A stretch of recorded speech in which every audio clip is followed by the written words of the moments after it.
आपके चेहरे की स्माइल आपकी खूबसूरती पर चार चांद लगा देती है और उसमें सबसे इंपॉर्टेंट रोल आपके दांतों का होता है। अब मैं ऐसा क्यों कह रहा हूं, जरा ध्यान से इस पिक्चर को देखिएगा। जब सबसे पहले आपने इस पिक्चर को देखा तो आपकी नजर सबसे पहले किस चीज पर गई?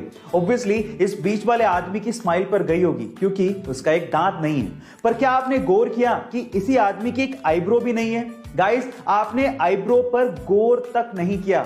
इसीलिए कहते हैं कि सबसे पहले किसी की नजर आपकी स्माइल पर पड़ती है। इसीलिए अपने दांतों को संभाल के रखिएगा, क्योंकि यही आपकी स्माइल को और खूबसूरत बनाता है। गाइस, आपका इसके बारे में क्या ख्याल है, चैट सेक्शन में जरूर लिखिएगा। International space station space agencies के एस्ट्रोनॉट्स के अलावा अब प्राइवेट लोगों के लिए भी खुल चुका है। और अगर आप इंटरनेशनल स्पेस स्टेशन जाके स्पेस के नजारों का मजा लूटना चाहते हैं तो आपको $55 मिलियन यानी कि 400 करोड़ रुपए का भुगतान करना पड़ेगा, जिसमें आप 8 दिन तक इंटरनेशनल स्पेस स्टेशन में रह सकते हैं। गाइस, पहली यात्रा जनवरी 2022 में स्पेसएक्स के रॉकेट के थ्रू प्राइवेट एस्ट्रोनॉट्स को करवाई जाएगी, जिसमें 3 लोग कनाडा के मार्क पेथी, अमेरिका के लैरी कॉर्नर और इजराइल के ईथन स्टेबे नासा के फॉर्मर एस्ट्रोनॉट माइकल लोपेज की अगुवाई में जाने वाले हैं। और ये तीनों वेल्दी एंटरप्रेन्योर एंड इन्वेस्टर हैं। गाइस, क्या आप भी स्पेस स्टेशन जाके स्पेस का नजारा लेना चाहते हैं? चैट सेक्शन में जरूर लिखिएगा। गाइस, क्या आपको पता है कि हमारे समय का एल्बर्ट आइंस्टाइन या फिर आइजैक न्यूटन किसे कहा जाता है? चलिए मैं आपको बताता हूं। वो है एक 9 साल का बच्चा जिसका नाम है सोबरेनो आइजैक बारी।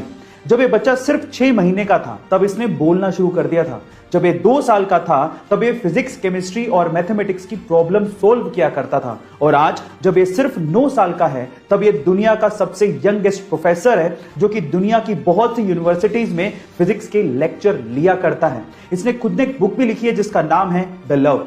इसके नाम में आइजैक सर आइजैक न्यूटन से इंस्पायर्ड है। गाइस, आपको इस बच्चे के बारे में जान के कैसा लगा, चैट सेक्शन में जरूर लिखेगा। और जब किसी लड़की या महिला को कोई घूर रहा होता है तो वो लड़की या महिला अपने कपड़ों को ठीक करने लगती है। वो ये सोचने लगती है कि कहीं से कुछ दिख तो नहीं रहा, उसने कुछ गलत तो नहीं पहन लिया। वो अपने आप को दोषी मानने लगती है। उस हर महिला और लड़की से आज मैं ये कहना चाहता हूं कि इसमें आपकी कोई भी गलती नहीं है। और साथ ही साथ सभी लड़कियों और महिलाओं को एक कानूनी अधिकार भी याद दिलाना चाहता हूं कि अगर आपको कोई 14 सेकंड से ज्यादा घूरता है तो आईपीसी के सेक्शन 294 एंड 509 के तहत यह कानूनी दंडनीय अपराध है और उस व्यक्ति को सजा भी हो सकती है। Guys, stop teasing and raise voice against it. आजकल के बच्चे इतने स्मार्ट हो गए हैं कि पूछो मत। अब मैं ऐसा क्यों कह रहा हूं, जरा ध्यान से सुनिएगा। एक बार एक बच्चा टैक्सी में बैठ के बहुत सारी चॉकलेट खा रहा था, तो उसके बगल में बैठे एक बूढ़े आदमी ने उस बच्चे से कहा कि क्या तुम्हें पता है कि बहुत सारी चॉकलेट खाने से तुम्हारे दांत खराब हो सकते हैं? तो फिर उस बच्चे ने क्या कहा पता है? उस बच्चे ने कहा कि क्या आपको पता है कि मेरे दादाजी 132 साल तक जिए थे? तो उस बूढ़े आदमी ने कहा क्यों? क्योंकि वो चॉकलेट खाते थे? तो फिर उस बच्चे ने कहा कि नहीं, क्योंकि वो अपने काम से काम रखते थे। अब आप समझ ही गए होंगे। गाइस, क्या आपने भी ऐसे स्मार्ट किड्स अपने आसपास देखे हैं? चैट सेक्शन में जरूर लिखें।